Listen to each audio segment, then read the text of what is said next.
ఎక్కడైనా ల్యాండ్ పై ఇన్వెస్ట్ చేయాలని అనుకుంటున్నారా? అయితే ఫ్యూచర్ సిటీలో ఇప్పుడే ల్యాండ్ తీసి పెట్టుకోండి. పూర్తి వివరాలకు మాకు కాల్ చేయండి. నమస్కారం.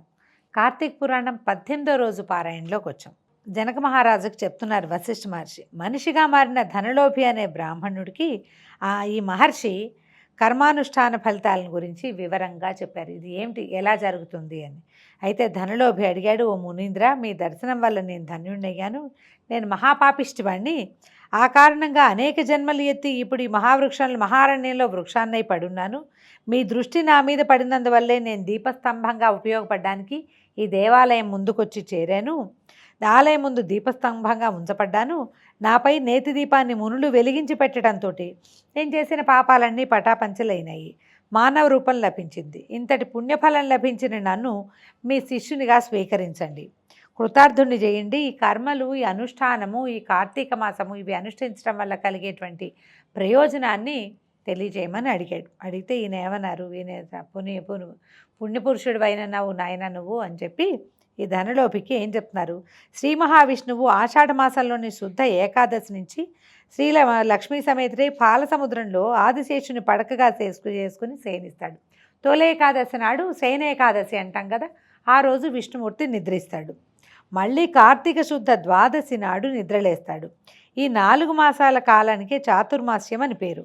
ఈ 4 నెలలు హరిని ధ్యానించడం, పూజలు, వ్రతాన్ని చేయటాన్ని చాతుర్మాస్య వ్రతము అంటారు. చాతుర్మాస్య కాలంలో శ్రీహరి ప్రీతి చెందటం కోసం చేసేటువంటి స్నాన, దాన, జప, సత్కారాలన్నీ సత్ఫలితాలనే కలగజేస్తాయి. ఆ సంగతి నేను మహావిష్ణువు ద్వారానే ఒక సందర్భంలో తెలుసుకున్నాను. ఆ వివరాలనే ఇప్పుడు మీకు చెప్తాను, వినమన్నాడు. అయితే ఎలా అంటే, ఏ పని చేయకుండా ఉండకూడదు మానవుడు. పనులన్నీ నేనే చేస్తున్నానని అనుకోకుండా ఉండటంతో ఏ పని లేని జన్మనెత్తాడు. ఇప్పుడు ఎత్తిన వాళ్ళు ఏం చేస్తారు, ఏదో ఒకటి అన్ని పనులు నేనే చేస్తున్నామని భావిస్తాము మనమే అని. కానీ మన వల్ల ఏమీ అవ్వదు అని మనకు ఒక దశలో తెలుస్తూ ఉంటుంది. ఇప్పుడు కర్మల వల్లేనండి ఈ కష్టాలన్నీ అని తెలుసుకున్నాం కదా. రకరకాల కర్మలు చేస్తే కర్మలు ఫలితాయి. కుకర్మలే సుకర్మలు ఏదైనా సరే. ఎవరైనా దారిపోయే వాళ్ళు అడ్రస్ అడిగారు, చెప్పాము, అది వాళ్ళు మనకు బాకీ. వాళ్ళకి అక్కడ ఏదో ఉపయోగపడింది అనుకోండి, అబ్బా వాడెవడో నాకు దారి చెప్పాడు, వాడి వల్లే నాకు ఇలా కలిసి వచ్చింది అనుకుంటారు. వాళ్ళు మనకి బాకీ పడతారు. మనమే ఏదో వస్తువు ఎవరిదో కింద పడింది తీసిచ్చాం, వాళ్ళకి సహాయం చేసినట్టు వాళ్ళు బాకీ. ఇలాగ ఏ చిన్న పని చేసినా కర్మలే అలాగే అవుతూ ఉంటాయి. అటాచ్మెంట్ అయిపోతుందని ఏ పని చేయకుండా ఉంటామంటే కుదరదు. భగవంతుడు చెప్పాడు, కర్మణ్యేవాధికారస్తే మా ఫలేషు కథాచన అని. ఫలితం మీద నీకు ఎప్పుడూ ఉండదు. కేవలం నీ అధికారం కర్మలైందే. కర్మ చేయకుండా ఉండకూడదు. కర్మల వల్లే మనకి జన్మలు సంప్రాప్తిస్తాయి, కానీ కర్మ మాత్రం మానకూడదు అని. ఈ చేసే కర్మల్లో కొన్ని కుకర్మలు, కొన్ని సుకర్మలు అవుతాయి. జీవితకాలం అంతా ఏదో ఒక పని చేస్తూ గడుపుతాం.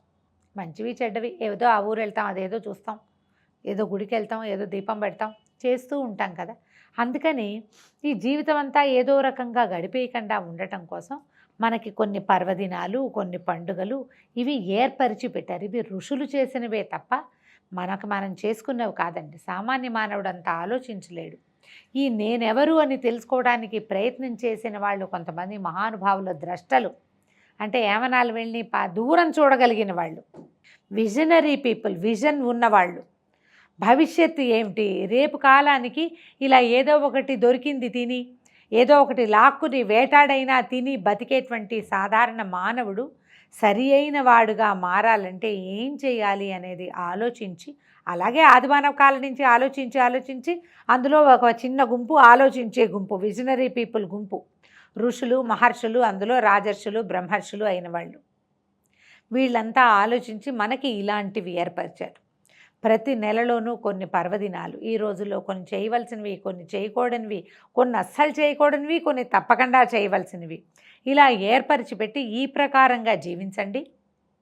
దీని ప్రకారం జీవిస్తే మీకు కొన్ని తెలియక జరిగిన కర్మలు లేదా జీవితం తాలూకు రకరకాల అనుభవాల దృష్ట్యా, లేకపోతే జీవితం నుంచి వచ్చేటువంటి రకరకాల ఆకర్షణల దృష్ట్యా నువ్వు ఏం చేసినా సరే, ఈ సరైన రోజున నువ్వు సరైన పని చేస్తే నీకు సరైన దారి లభిస్తుంది అని వాళ్ళు ఆలోచించి ఏర్పరిచారు. అట్లా ఏర్పరచబడినవే తిథులలో కొన్ని ప్రత్యేకమైన తిథులు. ఈ రోజున ప్రతి నెల అసలు ఏ పండగలు లేని మాసాలకు 1-2 ఉన్నాయి కదా మనకి. అప్పుడు కూడా 2 ఏకాదశులు ఉన్నాయి చూడండి, అప్పుడు కూడా పౌర్ణమి ఉంది, అప్పుడు కూడా మాస శివరాత్రి ఉంది. ఆ నెలలో కూడా శూన్యమాసం అంటారు. శూన్యమైతే ఏకాదశి లేదు, ఉంది. ఆదివారం నాడు ఆహారం ఏవో కొన్ని తినకూడదు నియమం, ఏకాదశి నాడు అన్నం తినకూడదు నియమం. ఈరోజు ఈ ఫలానా రోజున ఈ పూజ చేసుకోండి, ఈ పని చేయండి, ఈ దానం చేయండి అని మనకి ఏర్పరిచి పెట్టారు. అలా ఏర్పరిచి పెట్టబడినటువంటి వాటిలోనే చాతుర్మాస్యం ఒకటి. అందులోనూ అమోఘంగా ఏర్పరచబడింది కార్తీక మాసం ఇంకొకటి. ఈ ప్రత్యేకంగా చెప్పబడే కార్తీక మాసంలో చాతుర్మాస్య విధి మనమేమీ పాటించలేకపోతాం అనుకుందాం. ఈ 4 నెలలు ఉపాసనా కాలం, ఈ 4 నెలలు ఉపాసన పెంచుకో, తర్వాత కాలం నీకు బాగుంటుంది అని చెప్పారు. చేయగలుగుతాము, లేకపోతాము.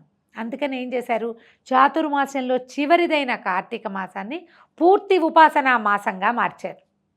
ఇందులోని ప్రతిరోజు ప్రతి తిథి అన్నీ అమోఘమైనవే. ఈ రోజుల్లో ఏదో ఒకటి చెయ్యి అని చెప్పకుండా దీపం పెట్టు, స్నానం చేయి. మొదట ఈజీ కదా స్నానం చేయటం, సులువు. స్నానం చేసి సూర్యుడికి ఒక అర్ఘ్యం ఇవ్వు, ఇది కూడా ఈజీ. దీపం పెట్టు, ఒక్క దీపం ఎంతలోకి పెడతాము. దానం చెయ్యి, సహాయం చెయ్యి, ఉపవాసం ఉండు, అన్నం మానే ఒక పూట. ఇలా ఏదో ఒకటి చేసి నువ్వు చేసిన రకరకాల కర్మల నుంచి తప్పించుకునే అవకాశం మనకిచ్చారు. ఇందులో విధులు కొన్ని కఠినంగా కూడా ఉంటాయి. ఫలానా రకంగా స్నానం చేయాలి, స్నాన విధి ప్రత్యేకంగా చెప్తారు. అది చెప్తాను చూడండి, చాలా ఇంట్రెస్టింగ్గా ఉంటుంది. కార్తీక వ్రతం చేసేవాళ్ళు గంగా, విష్ణువు, శివుడు, సూర్యుడిని స్మరించి బొడ్డులోతు వరకు నీటిలోకి దిగి యథావిధిగా స్నానం చేయాలి. గృహస్థులు ఉసిరిక పప్పు, నువ్వుల చూర్ణంతోనూ, యతులు తులసి యొక్క మొదలి మన్నుతోనే స్నానం చేయాలి. విధియ, సప్తమి, దశమి, త్రయోదశి, అమావాస్య ఈ 6 తిథుల్లోనూ నువ్వులతోనూ ఉసిరిపళ్ళతోనూ స్నానం చేయకూడదు. ఇవన్నీ ఎలా గుర్తుపెట్టుకుంటామండి? ఇంత జ్ఞాపకం ఉండదు. సరే, అక్కడి నుంచి ఏం చెప్పారు? ఈ 6 తిథుల్లోనూ పనికిరావు. ఏమేమిటో మళ్ళీ చెప్దాం చూడండి. విధియ, సప్తమి, దశమి, త్రయోదశి, అమావాస్య. 1, 2, 3, 4 నాకు 5 కనపడుతున్నాయి. పౌర్ణమి కూడా. ఈ తిథుల్లో నువ్వులతోటి స్నానం, ఉసిరిపళ్ళతోటి పెట్టుకోకూడదు. తర్వాత ముందుగా శరీర శుద్ధికి స్నానం చేసి ఆ తర్వాతనే మంత్ర స్నానం చేయాలి. మామూలుగా స్నానం చేశాక ఆ తర్వాత మంత్రం చెప్పుకోవాలన్నమాట, స్నాన మంత్రాలు. స్త్రీలు, శూద్రులు పురాణోక్త మంత్రాలతోటే స్నానం చేయాలి. చూడండి, ఒక మంత్రం చెప్తున్నారు, దానికి అర్థం చెప్తున్నారు. భక్తిగమ్యుడై ఎవడు దేవకార్యార్థం త్రిమూర్త్యాత్మకుడయ్యాడో సర్వపాపహరుడైన ఆ విష్ణువు నన్ను స్నానం చేత పవిత్రుణ్ణి చేయుగాక. విష్ణువాజ్ఞాపరులైనటువంటి ఇంద్రాది సమస్త దేవతలు నన్ను పవిత్రుణ్ణి చేయుగాక. రహోయజ్ఞ మంత్రబీజ సంయుతాలైన వేదాలు, వశిష్ఠ కశ్యపాది వరిష్ఠులు నన్ను పవిత్రుణ్ణి చేయుగాక.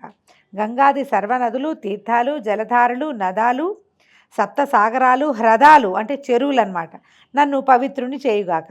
ముల్లోకాలలోనూ కలిగినటువంటి అరుంధతి మొదలైనటువంటి పతివ్రతామ తల్లులు, యక్షసిద్ధ కిన్నర కింపురుష గరుడాదులు, ఓషధులు, పర్వతాలు నన్ను పవిత్రుని చేయుగాక. ఈ రకంగా మంత్రయుక్తంగా స్నానం. దీనికి శ్లోకాలు ఉన్నాయన్నమాట. శ్లోకం చెప్పకుండా తాత్పర్యం చెప్తున్నారు. మనం ఏం చేయాలి? ఇంత రాదు మనకి. హరగంగే హరగంగే హరగంగే, నారాయణ, వాసుదేవ, కృష్ణ, గోవింద, జనార్దన, అనిరుద్ధ అని ఇలాగా విష్ణునామాలు, కేశవనామాదులు స్మరించుకుంటూ కూడా ఫలానా వాళ్ళు ఎవరో తెలియపోయినా రోజువారీ మనకు వచ్చినటువంటి ఒక్క శ్లోకాన్నైనా, శుక్లాంబరధరం విష్ణు శశివర్ణం చతుర్భుజం చదువుకుంటూ అయినా సరే మంత్రంతో స్నానం చేయటం. భగవంతుడు మన యందు ప్రసన్నుడుగా ఉండాలని భావిస్తూ నదీ నదాలలో స్నానం చేయాలట. కార్తీక మాసంలో అక్కడి నుంచి బయటకు వచ్చాక ఏం చేయాలి? చేతి యందు పవిత్రాన్ని ధరించి దేవ ఋషి పితృతర్పణాలని విధిగా చేయాలి. ఇది పురుషులు చేయగలిగే క్రియ కదా, తర్పణం విడవటము. కార్తీక మాసంలో పితృతర్పణ పూర్వకంగా ఎన్ని నువ్వులైతే విడవబడతాయో అన్ని సంవత్సరాల పాటు వీరి యొక్క పితృదేవతలు స్వర్గంలో నివసిస్తారట. ఆ తర్పణానంతరం నీటిలోంచి తీరానికి చేరి ప్రాతకాల అనుష్ఠానం నెరవేర్చుకుని విష్ణు పూజ చేయాలి, అర్ఘ్యము ఇవ్వాలి. తర్వాత ఏమో క్షేత్రతీర్థ దైవతాలను దర్శించి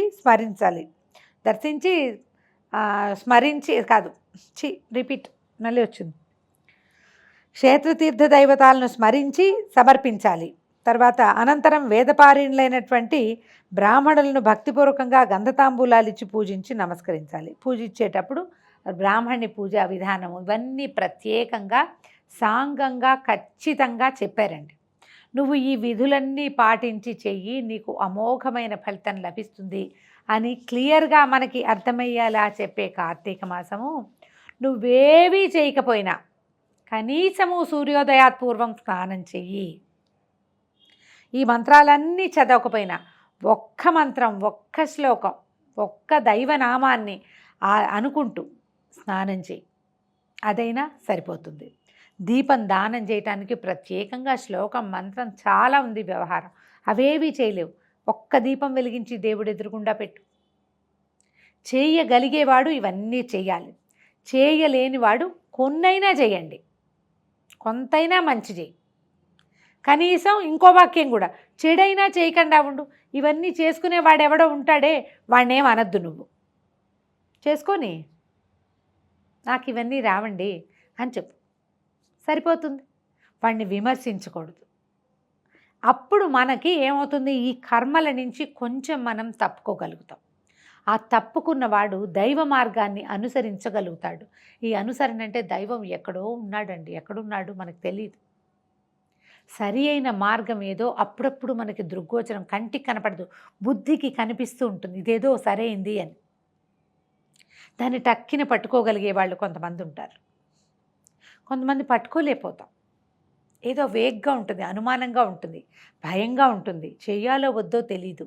ఓ సంవత్సరం చేసి మానేస్తాం. మాత్రం యాంటీబయాటిక్ ఓ రోజు వేసుకుని మానేస్తే తగ్గుతుంది ఏదైనా? కోర్సు పూర్తిగా చేయాలి కదా.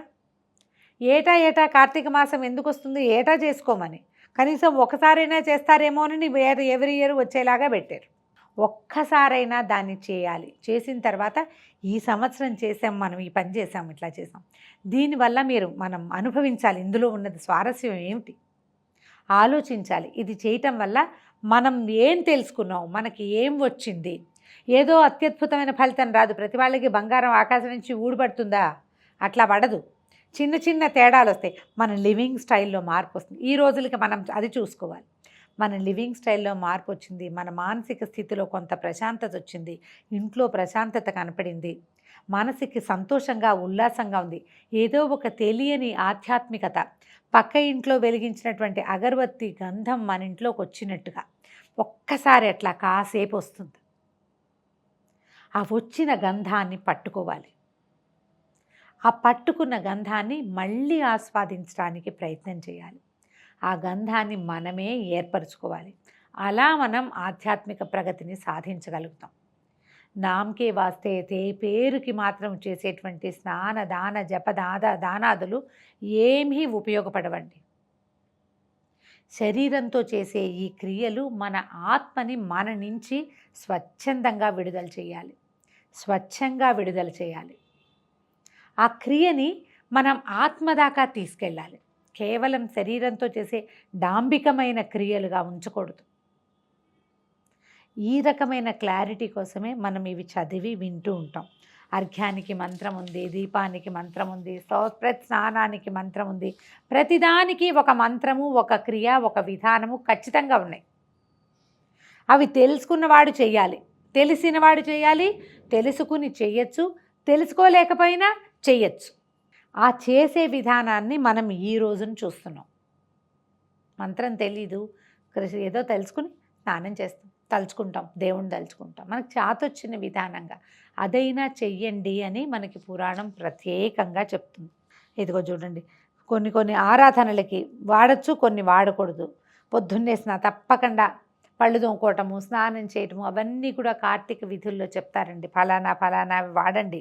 ఏమేం చేయాలి? దేవాలయాల్లో గాయకులు, వర్తకులు, తాళమృదంగాది వాద్య విశేష విద్వాంసులు వాళ్ళందరినీ విష్ణు స్వరూపాలుగానే భావించాలి.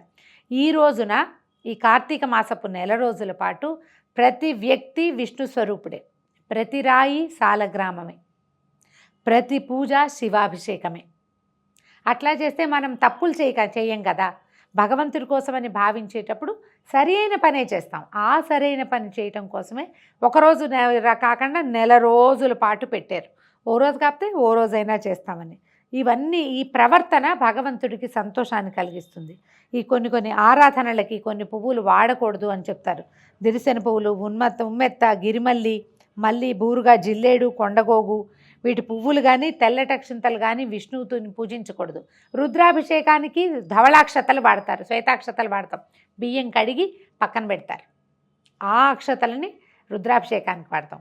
విష్ణువుకి తెల్లటి అక్షతలు పనికిరావు, ఎర్రటి అక్షతలు కావాలి, రక్తాక్షతలు కావాలి, లేదా పసుపుతోటి కూడా అవి పనికొస్తాయి, పసుపు అక్షతలు. తర్వాత వినాయకుడిని తులసి దళాలతోటి, గరికతోటి దుర్గాదేవిని, అవిసె పువ్వులతో సూర్యుడిని పూజించకూడదు. గరికని వినాయకుడికి ప్రత్యేకంగా మనకు తెలుసు కదా. ఇట్లా కొన్ని ప్రత్యేకంగా తెలిసినప్పుడు తెలిసిన వాటిని మర్చిపోకుండా గమనంలో ఉంచుకుని ఆ రకంగా పూజ చేస్తే తెలిసిన పూజ. ఓసారి తెలుసుకుని విదిలేయకూడదు, పట్టుకోవాలి దాన్ని. పట్టుకుని ఆ రకంగా కనుక మనం పూజిస్తే ఈ సంవత్సరం ఇలా అవుతుంది, వచ్చే సంవత్సరం మనం ఇంకొంచెం బెటర్మెంట్ తోటి చేస్తాం, మనం ఇంకొక మెట్టెక్కుతామన్నమాట. 4-5 సంవత్సరాలు కార్తీక మాసం ఇలా వ్యవహారం మనకు అలవాటైతే ఉపవాసం ఎలా ఉండాలి, దీపం ఎలా పెట్టాలి, దీపదానం ఎలా చేయాలి, పూజ ఏ పువ్వులతో ఏ దేవుణ్ణి పూజించాలి, విష్ణువుని ఎలా తలుచుకోవాలి, ఇది ఒక సంవత్సరం తెలుసుకోవటం, మరుసటి సంవత్సరం ఆచరించడం, 3వ సంవత్సరానికి అలవాటడం, క్రమంగా అది మన బుద్ధిలో సుప్రతిష్టంగా అవుతుంది. ఇలా సుప్రతిష్టంగా చేయబడేటువంటి అనుష్ఠాన పూజా విధానాదులు జీవుణ్ణి ముక్తి మార్గం వైపుకి నడిపిస్తాయి. ఈ చాతుర్మాస్య కాలంలో శ్రీహరి ప్రీతి చెందటం కోసం చేసేటువంటి స్నానదాన జప సత్కార్యాలన్నీ కూడా సత్ఫలితాలు ఇస్తాయి. అవి మహావిష్ణువు ద్వారా తెలుసుకున్నాను, అవి చెప్తానని చెప్పి ఏం చేశారు, ఏదైనా సరే మనం చేయాలని శాస్త్రం చెప్తుందో అవి చేయాలి. ఎట్లాగా, అన్నం కడుపు నిండే వరకు ఎలా తింటామో అలా జ్ఞానం కలిగేదాకా పనులు చేస్తూ ఉండాలి. అక్కడ ఉన్న వాళ్ళందరికీ ఇప్పుడు ఈ ఉద్భూత పురుషుడు ఎవరైతే ఈ నీటి చెక్క విరిగి మాను విరిగి మనిషి బయటకు వచ్చాడో అతనే కాకుండా అక్కడ చేరి ఉన్నటువంటి ఎంతోమంది మునులు, ఋషులు, మునికుమారులు అందరూ వింటుండగా చాతుర్మాస్య వ్రతాన్ని ఎలా చేయాలని విష్ణువు ప్రబోధించాడో ఆ విషయాన్ని అక్కడున్న మాతంగముని వీళ్ళందరికీ వివరంగా చెప్పటం మొదలుపెట్టారు. ఇప్పటిదాకా వీళ్ళు పురాణ కథనం విన్నారు కదా, కార్తీక పురాణాన్ని వింటున్నారు. కార్తీక పురాణాంతర్గతంగానే ఆయన చాతుర్మాస్య వ్రతం ఎట్లా చేయాలి అనేది ఇప్పుడు ఈ సంవత్సరం తెలుసుకుంటే మనం వచ్చే సంవత్సరం చాతుర్మాస్యానికి మనకి ఉపయోగపడుతుంది. ఈ విషయాలు చెప్తున్నాడు. దీంతో మన 18వ రోజు అధ్యాయం పూర్తయింది. రేపు ఉదయం 19వ రోజు అధ్యాయంలో చాతుర్మాస్య వ్రత విధానం ఎలా చేయాలో తెలుసుకుందాం. అంతవరకు సెలవు, నమస్కారం.